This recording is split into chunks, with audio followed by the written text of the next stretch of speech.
Now, we are going to talk about how to interpret an ECG and the various abnormalities that can be detected.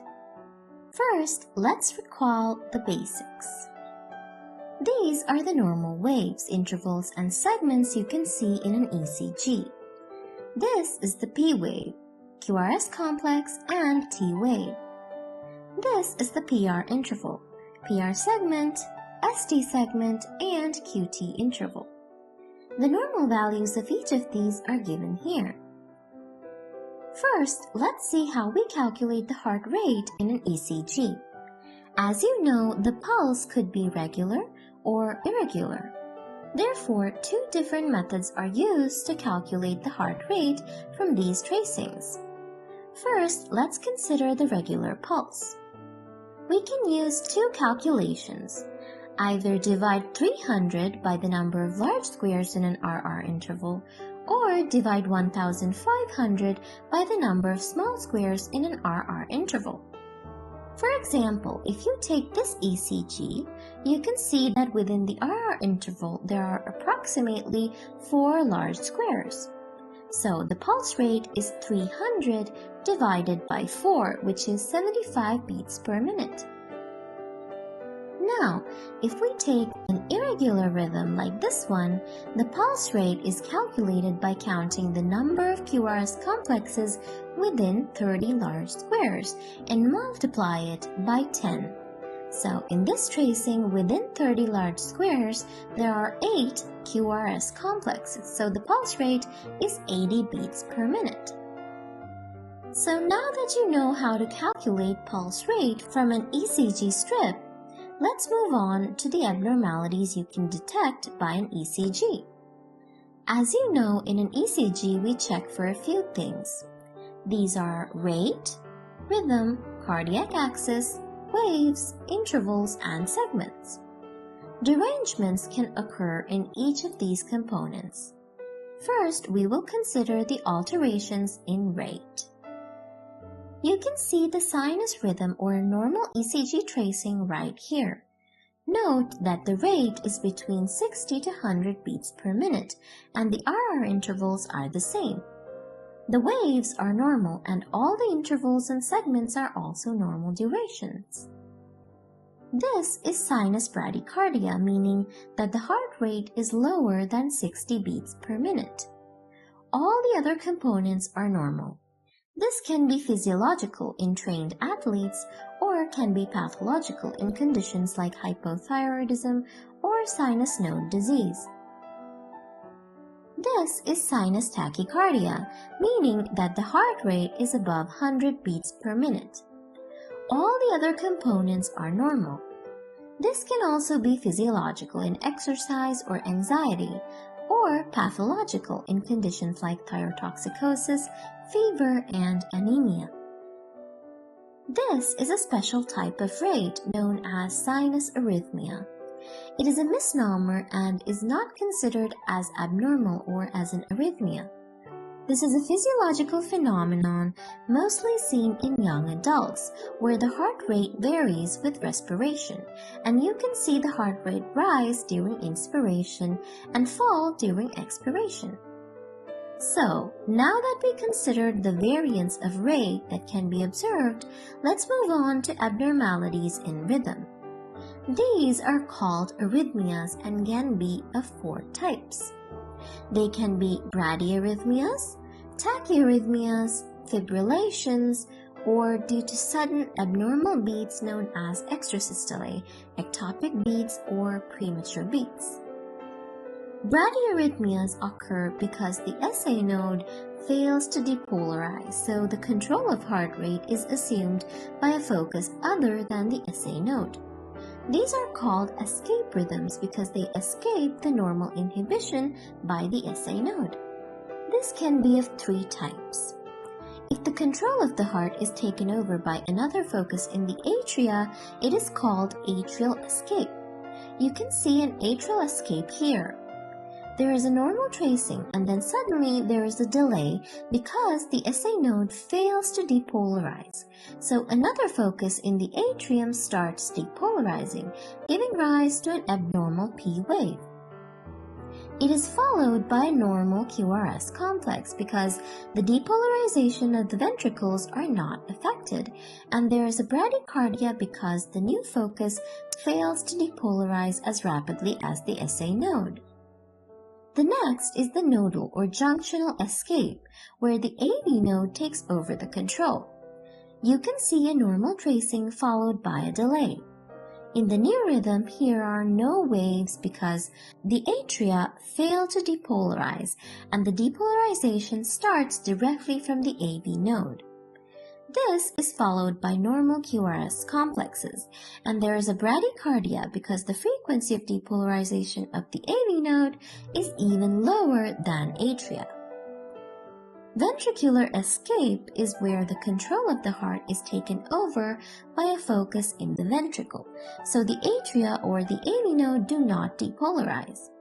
You can see a normal tracing with a delay, and then the new rhythm has no P waves with an abnormal QRS complex because the ventricle doesn't depolarize in the normal way either. All of these types occur when there are abnormalities in the sinus nodal discharge. The next is tachyarrhythmias. This occurs when a focus in another area takes over and it discharges at a higher rate than the normal SA node, or when there is re-entry phenomenon where a defect in conduction causes the depolarization to propagate in a loop continuously. So the abnormal focus can occur above the ventricles, which is known as supraventricular tachycardias, or by the ventricle, which is known as ventricular tachycardia. Supraventricular tachycardias can be of two types. These are atrial tachycardia and atrial flutter. In atrial tachycardia, after a normal rhythm, suddenly an atrial focus takes over and discharges at a rate above 150 beats per minute.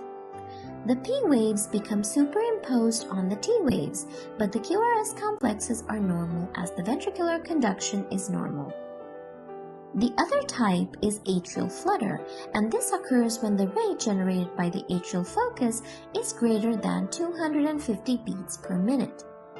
The P waves occur in succession, and there is no flat baseline in between. The appearance we get is called a sawtooth pattern. If a normal QRS complex is followed by two P waves, it is called 2-to-1, and if it is followed by three P waves, it is called 3-to-1 atrial flutter. Ventricular tachycardia is where a focus in the ventricle discharges at a rate greater than the SA node discharge. This causes the ventricles to repeatedly depolarize, so there will be no P waves and the QRS complexes will be broad and irregular.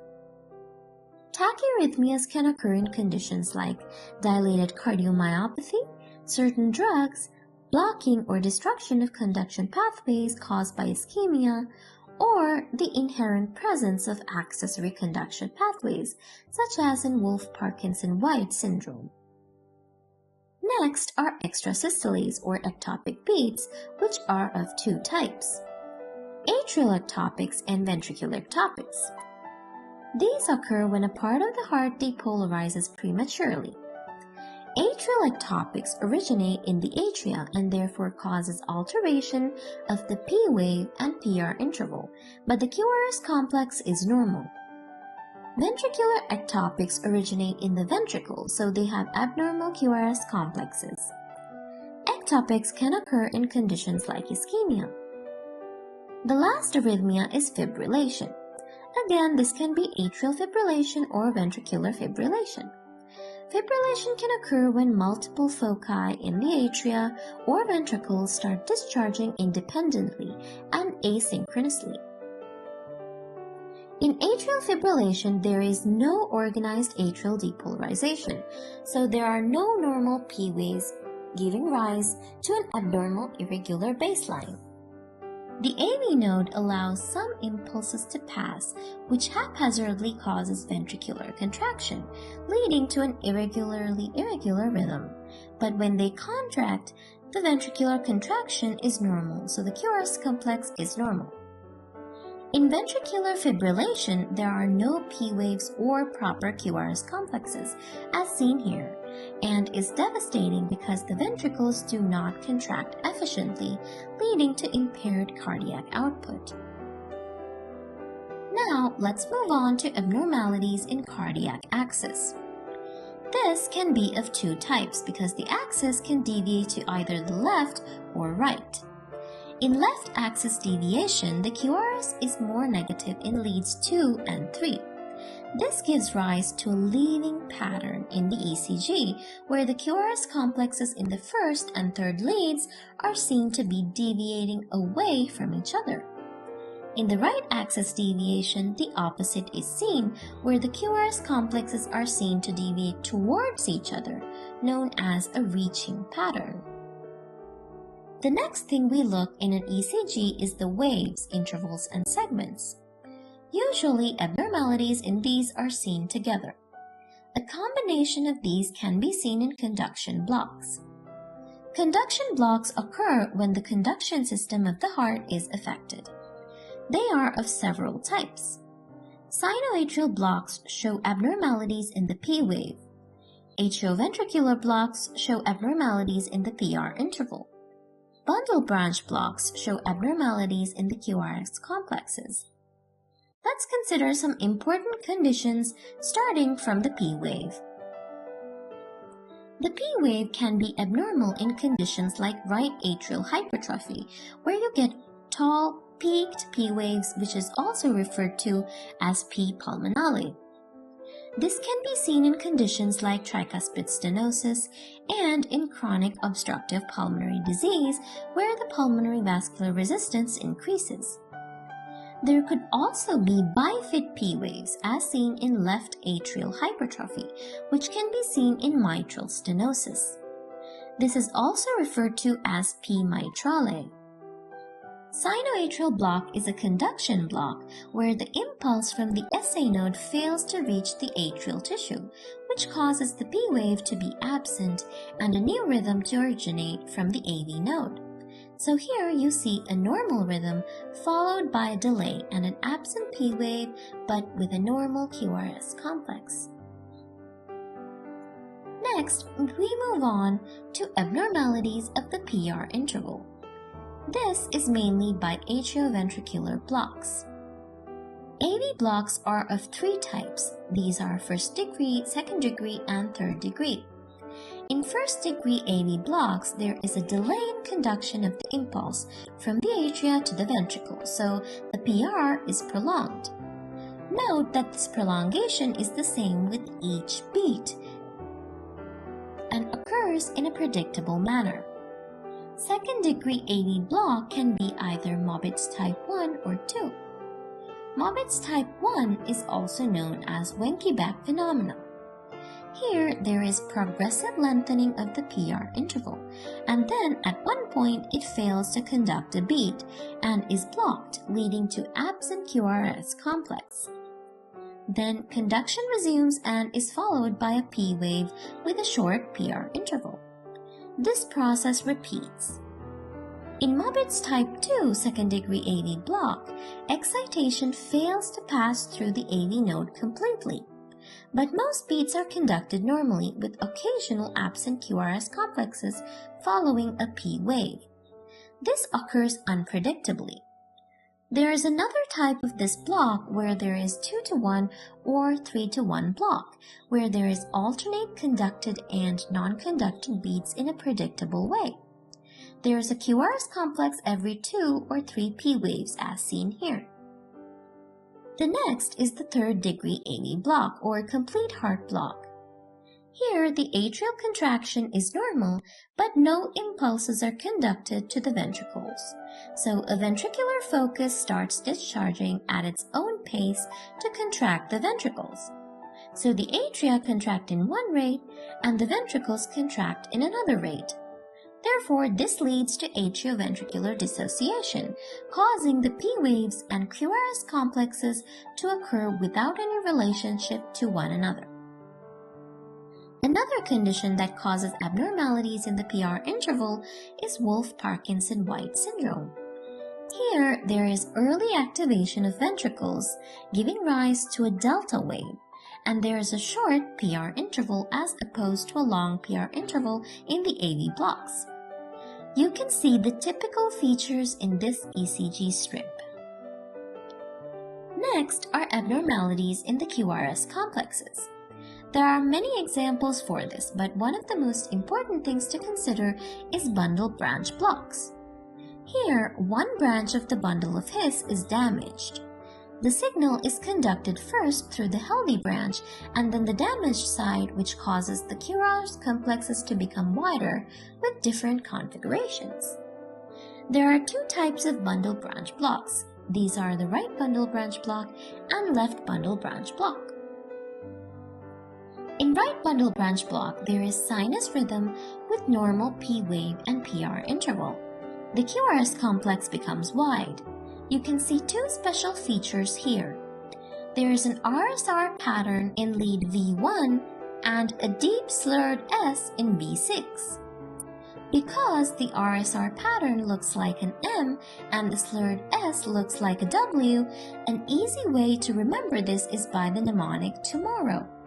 The M comes in V1 and W in V6. In left bundle branch block, it is the opposite with an appearance of a W in V1 and an M in V6, and is indicated by the mnemonic William. You can have wide QRS complexes when a ventricular focus takes over the pacemaker function as well. Apart from the QRS complex being wide, it can also be taller than normal. This can be seen when there is increased muscle mass in either ventricle. This can happen in right and left ventricular hypertrophy. In right ventricular hypertrophy, you can see there is right axis deviation with a prominent R wave in V1 and prominent S wave in V5 or V6. There are also inverted T waves. Right ventricular hypertrophy can be seen in conditions like pulmonary hypertension, pulmonary stenosis, and in congenital heart diseases. In left ventricular hypertrophy, there are tall R waves in V5, V6, and deep S waves in V1. T inversions can be seen in left-sided leads, which is known as left ventricular strain pattern. There can also be left axis deviation. Another abnormality of the QRS complex is new onset large Q waves. This is a feature of myocardial death and is seen after myocardial infarction.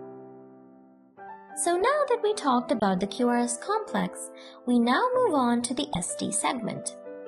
ST segment abnormalities are of two types. Either ST segment is elevated or it is depressed. ST elevation can be seen in ST elevation myocardial infarctions and conditions like pericarditis. ST depression can be seen in non-ST elevation myocardial infarctions and unstable angina. We will be talking about it in detail later. Next is the T wave. T wave can be inverted in conditions like myocardial ischemia and left or right ventricular hypertrophy. Tall tented T waves are seen in hyperkalemia, and this can be seen globally in all the leads. The last is the QT interval. The abnormality we are worried about is QT prolongation. This can occur in hypocalcemia, heart failure, with certain drugs, and congenital long QT syndromes. So finally, we will talk about myocardial infarctions. How to diagnose various types of myocardial infarctions from the ECG. Before going on to look at what these ECG changes are, we have to know the spectrum of diseases related to myocardial ischemia. It starts with stable angina, where you have chest pain on exertion. When it progresses, it